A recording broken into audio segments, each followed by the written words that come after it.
शिव और सती, प्रजापति दक्ष का अहंकार।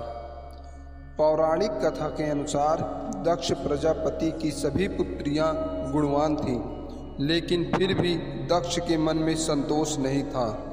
वे चाहते थे उनके घर में एक ऐसी पुत्री का जन्म हो जो सर्वशक्ति संपन्न हो। इसी बात को विचार करते हुए उन्होंने पुत्री के लिए तप करना शुरू कर दिया। तप करते करते अधिक दिन बीत गए तो भगवती अद्या ने प्रकट होकर कहा, मैं तुम्हारे तप से प्रसन्न हूँ। तुम किस कारण से तप कर रहे हो? दक्ष ने तप करने का कारण बताया तो माँ बोली, मैं स्वयं पुत्री के रूप में तुम्हारे यहाँ जन्म धारण करूँगी और मेरा नाम सती होगा। कुछ समय बाद भगवती अद्या ने सती रूप में दक्ष के यहाँ जन्म लिया। सती दक्ष की सभी पुत्रियों में सबसे अलौकिक थी। सती ने बालावस्था में ही ऐसे कई अलौकिक आश्चर्यचकित करने वाले कार्य कर दिखाए थे जिन्हें देखकर स्वयं दक्ष को भी विस्मयता होती रहती थी। लेकिन जब सती विवाह योग्य हो गई तो दक्ष को उनके लिए वर की चिंता होने लगी। उन्होंने ब्रह्मा जी से इस विषय में परामर्श किया। ब्रह्मा जी ने कहा, सती तो अद्या का अवतार है। अद्या आदि शक्ति और शिव आदि पुरुष हैं। अतः सती के विवाह के लिए शिव ही योग्य और उचित वर हैं। लेकिन दक्ष को शिव कुछ पसंद नहीं थे।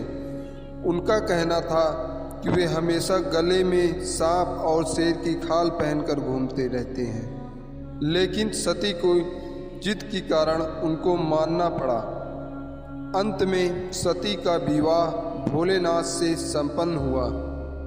एक बार देवलोक में ब्रह्मा ने धर्म के निरूपण के लिए सभा का आयोजन किया और वहाँ सभी बड़े बड़े जन शामिल हुए। जब सभा में दक्ष का आगमन हुआ तो सभी देवता उठकर खड़े हो गए, पर भगवान शिव नहीं खड़े हुए। उन्होंने दक्ष को प्रणाम भी नहीं किया। दक्ष को इस बात का बहुत बुरा लगा। केवल यही नहीं, उनके हृदय में शिव के प्रति ईर्ष्या की आग जल उठी। वे उनसे बदला लेने के लिए समय और अवसर की प्रतीक्षा करने लगे। राजा दक्ष ने एक बार यज्ञ का आयोजन किया और सभी को बुलावा भिजवाया, लेकिन शिव भगवान को नहीं बुलाया। लेकिन माता सती का यज्ञ में जाना और अपनी बहनों से मिलने का बहुत मन हुआ। देवी ने भगवान से कहा, वहाँ जाने की आज्ञा मांगी, किंतु भगवान ने वहाँ जाने से मना किया कि अभी वहाँ जाना ठीक नहीं। लेकिन माता नहीं मानी और हठ करती रहीं। अंत में भगवान ने उन्हें जाने के लिए भेज दिया और साथ में अपना एक गण भी भेजा जिसका नाम वीरभद्र था।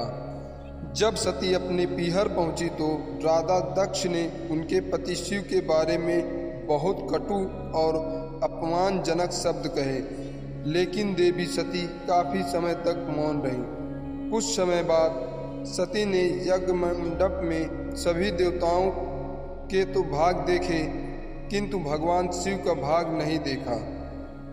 भगवान शिव का भाग न देखकर उन्होंने अपने पिता के इसके बारे में पूछा तो दक्ष ने कहा कि मैं तुम्हारे पति शिव को देवता नहीं समझता हूँ। वह तो भूतों का स्वामी, नग्न रहने वाला और हड्डियों का माला धारण करने वाला है। वह देवताओं की पंक्ति में बैठने के योग्य नहीं है। उसे कौन भाग देगा? इन बातों को सुनकर सती की आंखें क्रोध में लाल हो गईं और वे कहने लगी, जो क्षण मात्र में संपूर्ण सृष्टि को नष्ट कर देने की शक्ति रखते हैं वे मेरे स्वामी हैं। नारी के लिए उसका पति ही स्वर्ग होता है। जो नारी अपने पति के लिए अपमानजनक शब्दों को सुनती है उसे नरक में जाना पड़ता है। अब मैं एक क्षण भी जीवित नहीं रहना चाहती। सती ने अपने कथन को समाप्त करती हुई यज्ञ के कुंड में कूद पड़ी। जलती हुई आहुतियों के साथ उनका शरीर भी जलने लगा।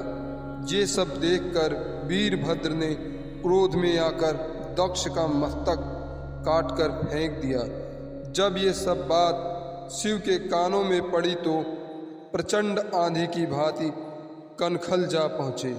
सती के जले हुए शरीर को देखकर भगवान शिव अपने आप को भूल गए। सती के प्रेम और उनकी भक्ति ने शंकर के मन को व्याकुल कर दिया।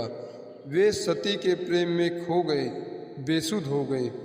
भगवान शिव ने सती के जले हुए शरीर को कंधे पर रख लिया और सभी दिशाओं में भ्रमण करने लगे। शिव और सती के इस अलौकिक प्रेम को देखकर पृथ्वी रुक गई, हवा रुक गई, जल का प्रवाह ठहर गया और देवताओं की सांसें भी रुक गईं। ये सब देखकर भगवान विष्णु आगे बढ़े और अपने चक्र से सती के एक एक अंग को काट काट कर गिराने लगे। ये सब होने के बाद शिव को कुछ होश आया और पुनः सृष्टि के सारे कार्य चलने लगे।